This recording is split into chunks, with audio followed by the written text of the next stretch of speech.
Welcome back to the channel. It is December 7th. Thank you guys for tuning in. I'm putting this on the screen right now so you can see we are almost there to our goal, to my goal, 200. And then from there, we're going to keep going on and on. We are 6 subscribers away. So very, very close. So very close. But we're going to get there. It's been a long journey just to go from 100 to 200. Hopefully we can get to the next plateau on a more speedier pace than what's been going on. I'm being more consistent with videos now, so it shouldn't be much of a problem. This video is going to be for the showdown in Dallas going up against the Baltimore Ravens. Baltimore Ravens, ravaged with COVID, and now they come into this game, one major piece is back with Lamar Jackson. Dallas Cowboys have been ravished with injuries this whole season. Horrible play from Ezekiel Elliott and their line and quarterback. So this one you can kind of see where it's going. I definitely want to have Lamar Jackson in every single lineup. It's going to be either in the flex or the captain, either or. This is going to be the main weapon for the Baltimore Ravens to use against the Dallas Cowboys, who don't have many answers on defense to stop this type of talent. I get it. They're in like this very ugly division in the NFC East. It's looking like Washington and the Giants are going to be going neck and neck, but Dallas is still alive. So Dallas is going to be very, very hungry. They're going to need to focus on the run game, but this is a very tough run defense against Baltimore in Baltimore. Okay, so Ezekiel Elliott, I don't know if we're going to get here. This is a rough price to pay for not that much production. You see what he did against Minnesota? That's pretty much is the highlight for his whole year. He doesn't have that many games over 20 plus DK. He's been a bust in fantasy. He's been a bust in Draftkings, and it's going to be rough to get there. I'm going to be very one-sided in this, I want to say. So we'll throw in Lamar Jackson.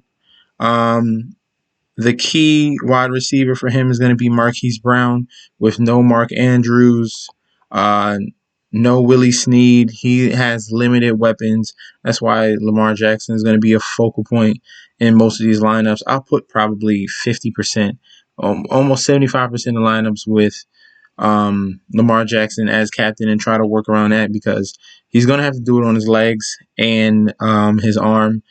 Marquise Brown can definitely see an opportunity to get,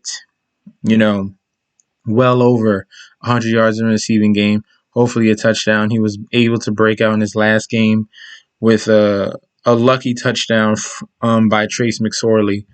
But a real weakness for this Dallas Cowboys defense is going to be the rushing game. And they have some of their running backs healthy. They got J.K. Dobbins back, and they have Mark Ingram back from the COVID. So choosing between these two, you're going to have some lineups with one and some lineups with the other because they use multiple running backs in their offense. As you clearly see, 12, 15 carries with J.K. Dobbins, and then Mark Ingram is still getting work as well.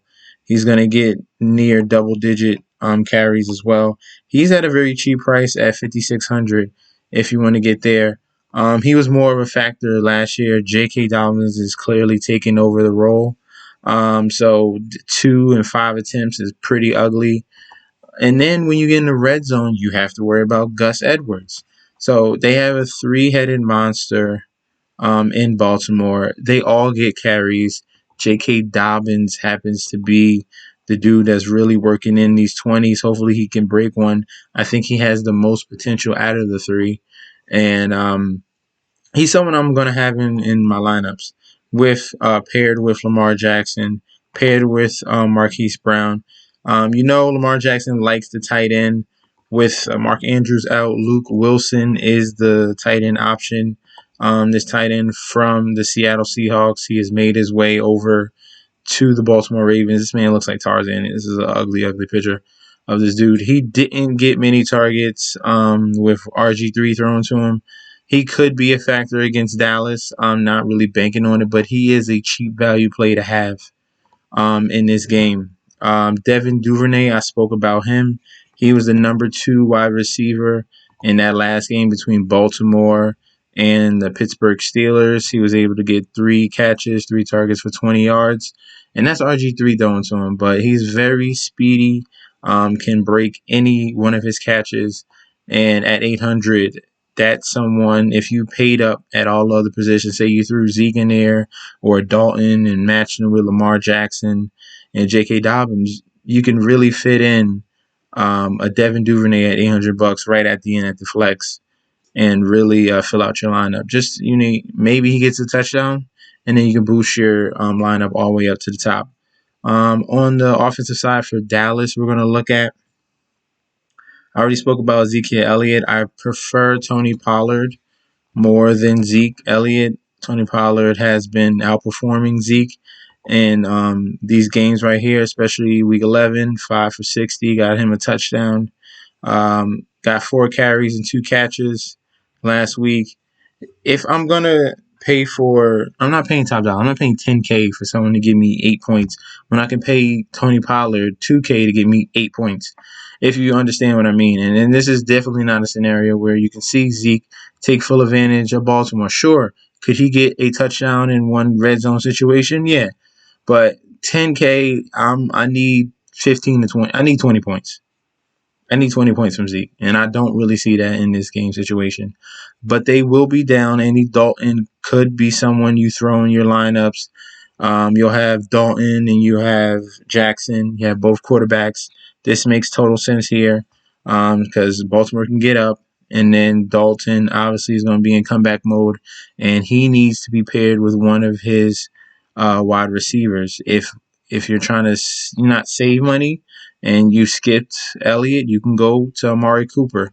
Amari Cooper is their elite number 1 wide receiver. Hasn't really had a breakout game yet. He had a strong game against Washington with 26 DK. Had a good game against Cleveland, but he's still clearly their number 1 talent. Amari Cooper definitely has a decent connection with Andy Dalton. I would lean to him if I have the money to spend up for it. If not, CeeDee Lamb is that guy to have. He's working in the slots and through the seams in the middle. That's why you see these, this consistency in targets. 7, 6, 7, and 5 in these receptions right here. You just need a touchdown. He's going to get the looks. He's going to get the receptions. You just need him to get in the end zone. Had some drops this last week against Washington, which was pretty much a shocker. He dropped a touchdown in that last game and dropped a couple balls against Minnesota. So very up and down for a rookie, but the talent is there, the looks are there, and if you're looking for a mid-price to pair with Andy Dalton, I like CeeDee Lamb. If we're going even deeper, Michael Gallup and Dalton Schultz are the next 2 options. Schultz has been getting consistency from Andy Dalton. Dalton loves his tight ends. He connected with Tyler Eifert in the Cincinnati Bengals offense. Now Dalton Schultz can fill those shoes. Week 9 and week 11 and week 12. Clearly has 18 targets in 3 games and 1 touchdown. That is something very solid to look for in this one-game showdown that you have here. He's someone to look at. Michael Gallup is more up and down right here. He has a 7, then he has a 5, then he has an 8, then he has a 12. It's kind of everywhere. It's hit or miss. You're not really sure. But game breaker right here, Michael Gallup at 4,400. Nice cheap price to throw in there as well. Dalton is turnover prone. So Ravens defense is viable. In this game, I think they can get after him, get some sacks, maybe get an interception, and hopefully turn something to a touchdown because Ravens have a very dangerous special teams. Like I spoke about, Devin Duvernay is a dual threat as a wide receiver and in the return game. He's already has a return for a touchdown earlier this season, and he can definitely do it again against the Dallas Cowboys. Kickers. This should be an ugly game. I like Justin Tucker.